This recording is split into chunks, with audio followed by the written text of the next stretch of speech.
মই এটি কবিতা আবৃত্তি কৰিম। কবি ৰূপক অধিকাৰীৰ দ্বাৰা ৰচিত।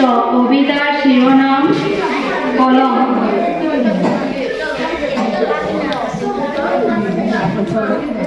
কলমে ইতিহাস ৰচে, বাহিৰে ভিতৰে কলমৰ ক্ষমতাৰ ওপৰত চলে কলম। ৰঙা নীলা বগাৰ মেৰ ফেচত বহুতৰ জীৱন ধ্বংস, তৰাবৰত নাচে গয়া। কলমৰ পাতে পাতে চলে কলম, অফিচ কোৰ্ট কাছাৰী।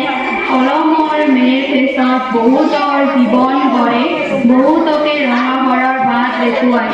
কলমে আশাৰ কিৰণ উত্থাপিত কৰে, কলমে মনৰ কথাবোৰ জ্ঞান অৰ্জনৰ চাবিকাঠি চিৰস্থায়ী কৰে দিক দিগন্তৰলৈ।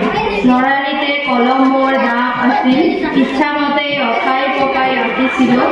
কত যে নানা পথ বৃত্ত, আজিও সেই বৃত্তৰ পৰিধিতে মই সীমিত। অকল সজাগ হ'ল মোৰ দৃষ্টি কলমৰ প্ৰতি। ৰঙা নীলা কলমৰ সঠিক ব্যৱহাৰত কলমৰ ভাজে ভাজে আগ বঢ়াই লৈছোঁ জীৱন ৰেখা প্ৰতিকূল অনুকূল। নমস্কাৰ।